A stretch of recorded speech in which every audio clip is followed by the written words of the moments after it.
워킹홀리데이 비자를 가지고 취업하는 방법도 있을 거고요. LMI를 베이스로 한 클로즈드 워크퍼밋, 캐나다 정부에서 운영하는 잡뱅크라는 에이전시를 통하시는 방법도 있습니다. 들어와서 바로 일을 하면서 생산적인 활동을 할 수 있기 때문에 아이들에 대한 무상교육은 제공이 되기 때문에 돈과 시간 충분히 아끼실 수 있다고 저는 생각합니다. 내 앞으로의 계획, 시간을 좀 더 투자할 것이냐 냉정히 놓고 보신다면 꼭 한번 고려를 해보셨으면 좋겠습니다. 네, 반갑습니다. 저는 SOS 인터내셔널 그룹 캘거리 지사 맡고 있는 남중철 지사장입니다. 자, 이제 제가 취업 후 이민을 논할 건데요. 취업 후 이민의 가장 기본 베이스는 캐나다에서 합법적으로 취업을 한 후에 경력을 쌓고 그거를 가지고 이민을 하는 방법이죠. 자, 그럼 다시 처음으로 돌아와 보면 어떻게 취업 비자를 획득할 것이냐가 관건이 될 거예요. 캐나다에서 워킹홀리데이 비자를 가지고 취업하는 방법도 있을 거고요. 또는 주재원 파견을 통해서 비자를 받으실 수도 있을 것이고, 또 하나는 많은 분들이 오고 계신 LMI를 베이스로 한 클로즈드 워크퍼밋, 즉 고용주의 서포트를 받아 취업 비자를 받아 들어오는 방법입니다. 가장 큰 장점이라고 본다면 유학 후 이민과 대비했을 때 상대적으로 교육비가 들어가지 않죠. 내가 잡오퍼를 받고 들어와서 바로 일을 하면서 생산적인 활동을 할 수 있기 때문에 좀 초기 정착 비용이라든가 생활비에 대한 부분은 많이 세이브를 할 수 있는 장점이 있을 겁니다. 두 번째, 유학 후 이민과 마찬가지로 취업 비자를 가지고 있는 동안에도 아이들에 대한 무상교육은 제공이 되기 때문에 비용에 대한 세이브 역시도 굉장히 큰 장점이 될 거예요. LMI를 베이스로 고용주를 서포트를 받아서 들어온다.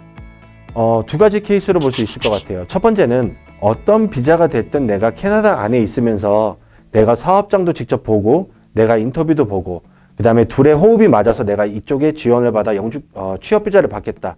저는 이 부분은 굉장히 좋다고 생각해요. 하지만 한국에서 직접 컨택을 해서 서로 내가 얼굴도 보지 못한 상태에서 덜컥 움직인다는 것 자체는 많은 리스크가 있다고 보고, 그러니까 고용주에 대한 확실한 믿음, 또한 내가 열심히 일을 해줘서 고용주가 나를 정말 필요한 사람으로 만드는 부분이 그렇게 되기까지가 여러분이 노력해야 되는 부분이고, 거기에 있어서 가장 큰 핵심 포인트는 제가 볼 때는 영어라고 보여져요. 꼭 잊지 말으셨으면 좋겠고, 그럼 어떤 방법으로 캐나다에 들어와야 되나요? 라는 질문을 많이 주세요. 가장 좋은 방법은 학생비자로 오시는 방법이 가장 쉽습니다.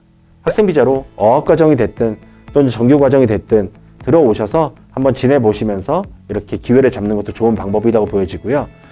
제가 살고 있는 알버타는 없지만 토론토 또는 밴쿠버 같은 경우는 코업 비자라는 과정을 운영하는 학교도 많이 있어요. 무슨 말이냐면은 일반 어학연수 과정이 아니라 6개월 충분히 공부를 하고 6개월간 이제 공부한 것을 바탕으로 인턴십 기간을 가질 수 있는 이런 프로그램들이 있는데, 단점은 이런 프로그램들은 졸업한 후에 PGWP가 나오지 않는다는 거예요. 네, 또한 캐나다로 바로 취업을 원하시는 분들 같은 경우에는 여러 가지 매체를 통해서 취업처를 알아볼 수 있으세요. 첫 번째로는 캐나다 정부에서 운영하는 잡뱅크라는 웹사이트를 통해서 여러분의 구인처를 알아볼 수도 있으시고요.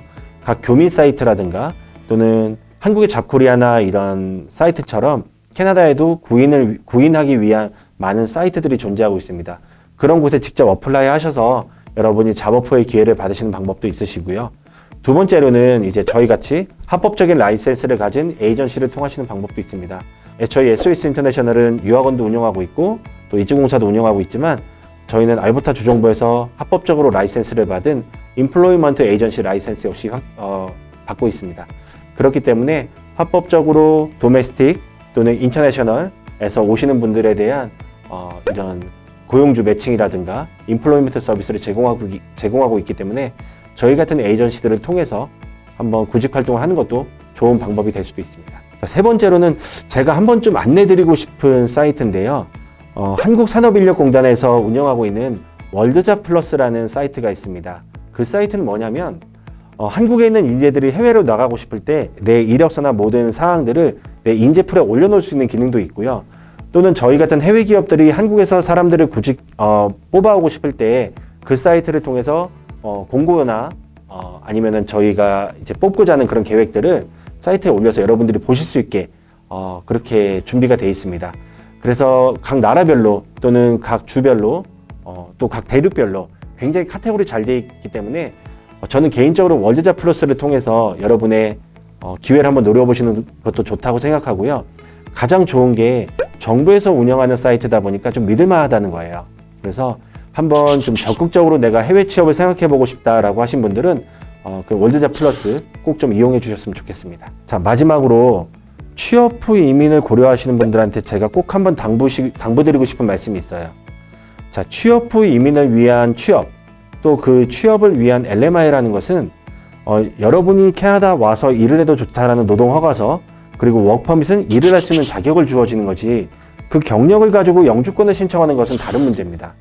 그래서 내가 나이가 젊고 영어를 잘하고 또 한국에서의 학력이나 경력이 좋다라고 하시는 분들은 익스프레스 엔트리를 통한 연방 이민을 통해 충분히 가실 수 있기 때문에 어느 주를 가셔도 좋으세요. 하지만 내가 뭐 한국에서 경력이 좀 덜 많지가 않다, 영어가 좀 부족한데, 나이가 좀 많은데, 요런 약간 내가 약점이라고 생각하는 게 있으신 분들은 각 주마다 운영하고 있는 주정부 이민 프로그램이 있습니다. 나한테 맞는 프로그램으로 가셔야 되세요. 그렇기 때문에 그런 거에 맞춰서 여러분에게 맞는 프로그램을 선택해서 가시는 게 맞다라고 생각이 들고요. 한 예로 제가 살고 있는 알버타주 바로 옆에 사스카추안주라고 있습니다. 사스카추안주도 참 이민에 대해서 많이 열려있는 편인데, 단점이 뭐냐면은 일자리가 많지가 않아요. 그 가장 단순한 원인으로 보시면은 사스카추안주의 메인이라고 불리는 사스카툰과 리자이나라는 도시를 보면 두 도시의 인구를 다 합쳐야 80만 명이 안 되거든요. 그러니까 굉장히 적은 인구로 구성되어 있다 보니까 그 80만 명을 위한 산업 형성이 어떻게 되어 있느냐, 또 그 산업에 대해 내 일자리가 얼만큼 많이 오픈이 되어 있냐라는 부분은 여러분이 지역을 선정하실 때 꼭 한번 고려를 해보셨으면 좋겠습니다.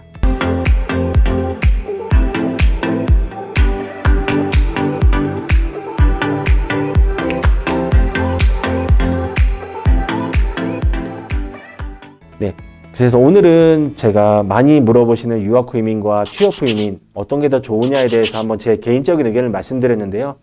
물론 제 의견입니다. 뭐 저보다 더 경험이 많으시고 또 본인이 겪어보시면서 더 많은 의견을 가지고 계신 분도 계시지만, 캐나다 현지에서 보다 보면은 첫 단추를 잘못 끼는 바람에 좀 많이 시간과 돈을 낭비하는 분들 저는 많이 보게 돼요. 많이 안타깝기도 하고요. 그래서 여러분이 계획을 하실 때 어떤 게 나에게 맞는지 내가 정해놓고 거기다 나를 끼워 맞추지 마시고요. 냉정하게 나를 내려놓고 내가 잘할 수 있는 거, 못하는 거, 내 앞으로의 계획, 시간을 좀 더 투자할 것이냐, 이런 부분을 냉정히 놓고 보신다면 도착해서 여러분이 겪는 시행착오에 따른 돈과 시간 충분히 아끼실 수 있다고 저는 생각합니다. 네, 오늘 저는 여기서 영상 마치도록 하겠고, 다음 영상에서 좀 더 좋은 내용을 가지고 찾아뵙도록 하겠습니다. 감사합니다.